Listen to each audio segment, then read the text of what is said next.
सरकारी कार्यालय हो या बैंक हो, अगर वहाँ पर आप क्लर्क की नौकरी करना चाहते हैं या फिर आप चाहते हैं अगर आप क्लर्क की तैयारी कर रहे हैं उसके बाद आप अपना करियर बनाना चाहते हैं, तो उसके लिए आपकी क्वालिफिकेशन कितनी होनी चाहिए और करियर के अवसर आपको कहाँ कहाँ पर मिल जाते हैं गवर्नमेंट और प्राइवेट सेक्टर के अंदर, और आपकी सैलरी मंथली कितनी होगी, ये सब मैं आपको इस वीडियो में बताने जा रही हूँ। तो मेरे साथ इस वीडियो में बने रहिए लास्ट तक।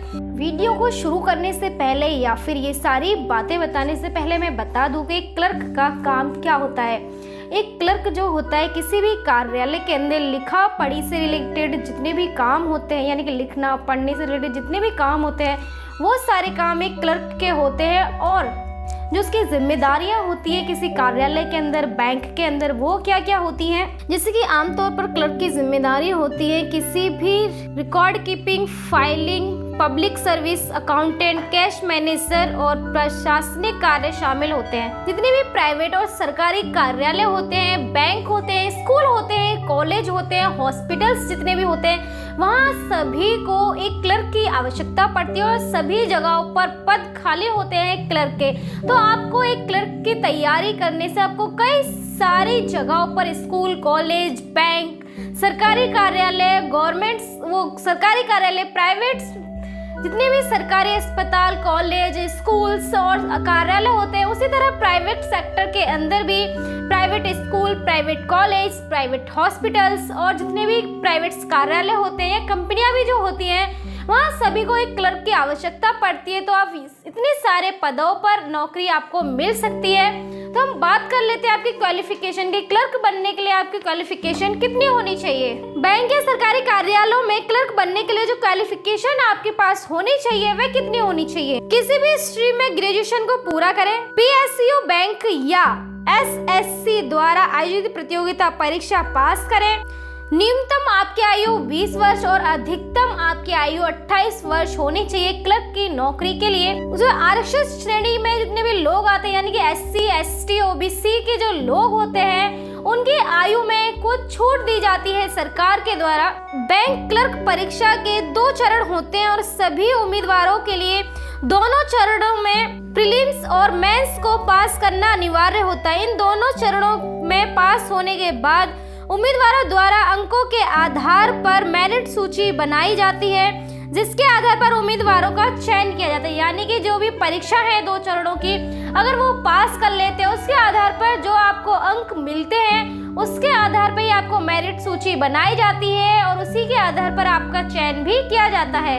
बैंक क्लर्क की जो परीक्षा प्रक्रिया है वो 3 प्रकार की होती है। एक होती है प्रारंभिक, मुख्य और एक होता है व्यक्तिगत इंटरव्यू। यानी कि आप प्रारंभिक परीक्षा पास कर लेते हैं, उसके बाद आपका प्रारंभिक परीक्षा अगर आप पास कर लेते हैं उसके बाद आप भाग ले सकते हैं मुख्य परीक्षा में।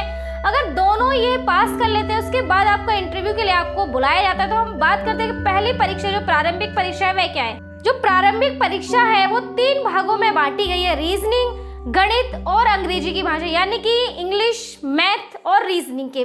मुख्य परीक्षा को 4 भागों में बांटा गया है। रीजनिंग, कंप्यूटर, सामान्य और फाइनेंस का ज्ञान, क्वांटिटेटिव एप्टीट्यूड और अंग्रेजी भाषा आदि का ज्ञान आपको होना चाहिए। SSC, CHSL combine higher secondary level exam को 3 अलग अलग चरणों में बांटा गया। पहला है ऑनलाइन MCQ, दूसरा है डिस्क्रिप्ट, तीसरा है टाइपिंग स्पीड टेस्ट। इन सभी परीक्षाओं की जो तैयारी है अगर आप करना चाहते हैं तो किसी प्रतिष्ठित कोचिंग से या संस्थान से आप कर सकते हैं। उसके बाद मैं आपको बता दूं कि एक बेस्ट क्लर्क के अंदर बेस्ट क्वालिटी क्या होनी चाहिए। यानी कि एक बेस्ट जो क्लर्क होता है उसको एक सॉफ्टवेयर का भी ज्ञान होना चाहिए, जैसे कि कंप्यूटर के अंदर जितनी विंडो होती है उनका उसको ज्ञान होना चाहिए, और जो MS ऑफिस है उसको ज्ञान होना चाहिए, साथ ही उसको टैली का भी ज्ञान होना चाहिए। अपने काम को और भी बेहतर तरीके से करने के लिए क्लर्क के अंदर बेस्ट कम्युनिकेशन स्किल्स होनी चाहिए, यानी कि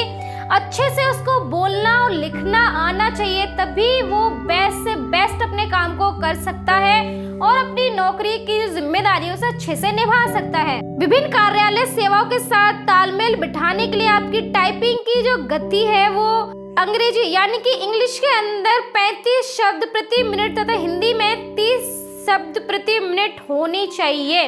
यानी कि आप किसी भी कार्यालय में काम करते हैं और विभिन्न कार्यालयों से संबंधित बिठाने के लिए आपकी जो टाइपिंग स्पीड है वो हिंदी में 30 शब्द प्रति मिनट होने चाहिए और इंग्लिश की जो आपकी टाइपिंग है वो 35 शब्द प्रति मिनट होने चाहिए। अपने सभी कामों को तालमेल बिठाकर क्लर्क के पास जितने भी काम होते हैं सबकी वह तालमेल बिठा ले सब में और अपने काम को समय से पूरा करने में सक्षम होना चाहिए, तभी आप एक बेस्ट क्लर्क बन सकते हो, अपनी नौकरी की जो जिम्मेदारी से अच्छे से निभा सकते हो। हम बात करते हैं क्लर्क की जो मंथली सैलरी होती है वह कितनी होती है। आपकी जो मंथली सैलरी होगी वो प्राइवेट जितने भी सरकारी बैंक है और सरकारी कार्यालय है उनके वेतन प्रक्रिया के आधार पर ही आपको जो सैलरी है वो दी जाएगी। लेकिन बैंक जितने प्राइवेट बैंक होते हैं वहाँ पर आपकी सैलरी सभी बैंकों के अंदर अलग अलग हो सकती है और जिस कंपनी में आप काम करते हैं उस कंपनी की भी सैलरी अलग अलग हो सकती है। वो निर्भर करता है आपकी स्किल्स पर, आपकी नॉलेज पर, आपके ज्ञान पर। और आपकी प्राइवेट सेक्टर के अंदर अगर हम बात कर लें, अगर आपकी जो सैलरी होगी 25,000 से 40,000 तक हो सकती है।